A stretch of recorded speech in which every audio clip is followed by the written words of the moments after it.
ल आज हामीले म्याप बनाउन सिक्दैछौँ, जुन मैले पहिला पनि अपलोड गरिरहेको थिएँ। तर त्यसमा भन्दा यसमा अलिकति थोरै सजिलो तरिका चाहिँ लिएर आएको छु। पहिला यहाँनिर हामीले एउटा ढाका टोपी जस्तो स्ट्रक्चर बनाउने है त, यहाँ माथि यति मात्रै। त्यसपछि हामीले यो डबल स्केल मेथड भन्छौँ। यो पोइन्टमा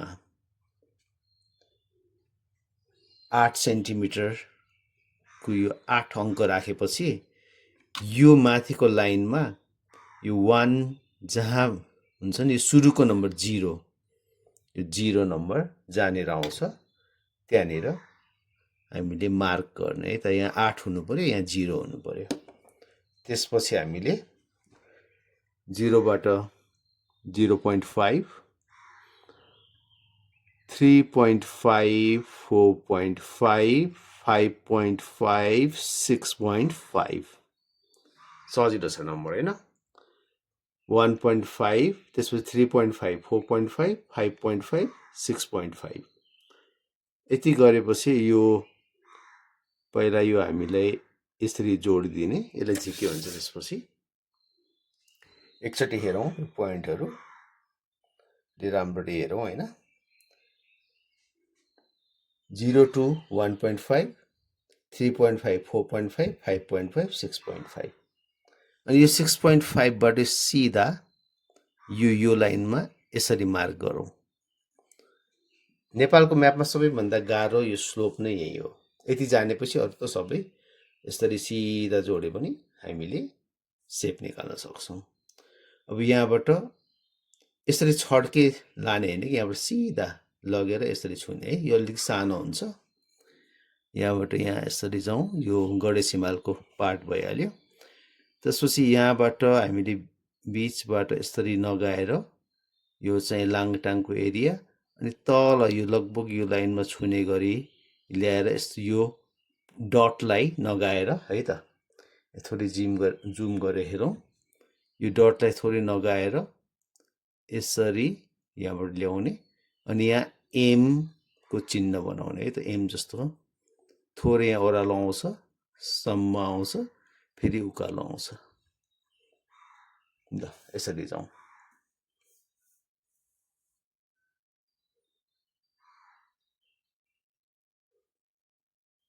मैले भने नि यो एम जस्तो बनाएपछि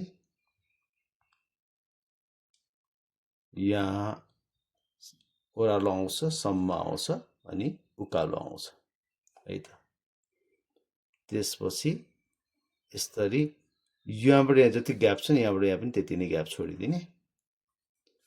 हो, यति चाहिँ एकदमै गाह्रो पार्ट हो। अब सजिलो पार्टहरू छ।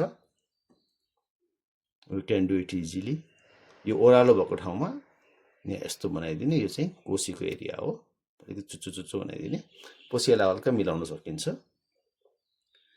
अनि यहाँबाट यस्तो जे बनाउने है त, जे को स्ट्रक्चर बनाउने।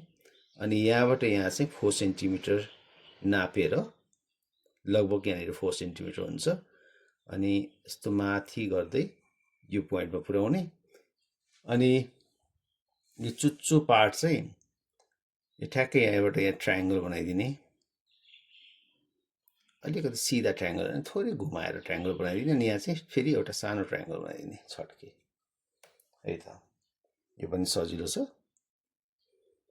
यही एङ्गलमा तल यति तान्ने है।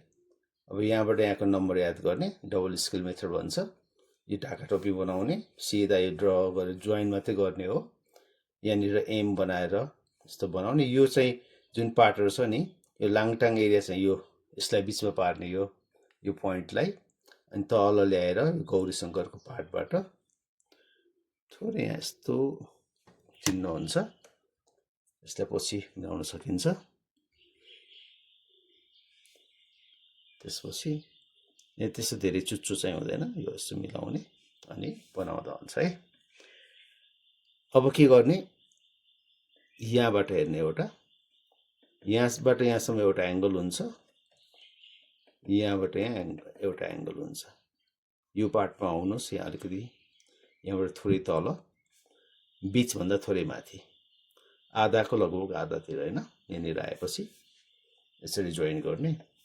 अब सिधा म सजिलो तरिका बताउँछु। यो तल आएको ठाउँमा यो माथि जाने, यो डट डट लाइनमै हेर्ने, यो तल आएको ठाउँबाट माथि जाने, यसरी माथि जाने, यहाँबाट लगे पनि हुन्छ। यस्तो गरेर यहाँ पहाडको स्ट्रक्चर आउँछ, यस्तो आउँछ। यो त फेरि पहाड चाहिँ होइन, पहाड जस्तो स्ट्रक्चर आउँछ। यस्तो गरेर यहाँ लाने, थोरै पर पुगेपछि फेरि यो स्ट्रक्चर आउँछ। यो चाहिँ दाङतिरको एरिया हो, त्यसपछि नेपालगञ्जको एरिया आउँछ, अनि बाँकी बर्दिया, कैलाली, कञ्चनपुर चाहिँ यही एरियाहरू हो है त। यसरी हामीले बनाउन सक्छौँ। यस्तै जोड्ने मात्रै हो। अब यहाँ हेरौँ मेजर पार्टहरू, यो 1 हेरौँ। पहिला 1 बनाउने, यो स्केलको मद्दतले 2, 3, 4, 5 यति एरिया बनाएपछि यो एमको स्ट्रक्चर, अनि यसलाई 6 बनाऊ, 7, 8 यो चितवनको एरिया, 9 दाङको एरिया, 10 नेपालगञ्ज, यो धनगढी, महेन्द्रनगर, यो धनगढी, 10 सम्म भनौँ। यहाँ चाहिँ 11 ल, एउटा एक्स्ट्रा यति बनायो भने चाहिँ हामीलाई ठाउँ लोकेसन पनि याद हुन्छ पछि। 1 यहाँबाट यहाँ त सिधै नै जोड्ने हो। अझ यसलाई मजाले मिलाएर जोड्न सकिन्छ, तर एक्जाममा धेरै पनि टाइम हुँदैन हामीसँग, धेरै मजाले काम गर्न सक्दैनौँ। अनि अर्को चाहिँ बिर्सिनै नहुने कुरा चाहिँ यहाँनिरको उत्तर होइन, उत्तर डिरेक्सन यहाँ देखाउने। अनि यो चाहिँ हामीले आफूले ड्र गरेको भएर स्केल चाहिँ देखाइराख्नु पर्दैन। धेरै एक्सपर्टले दिएको सुझाव हो यो, स्केल चाहिँ देखाइराख्नु पर्दैन, उत्तर डिरेक्सन चाहिँ यहाँ देखाउनु चाहिँ जरुरी छ। Okay, thank you.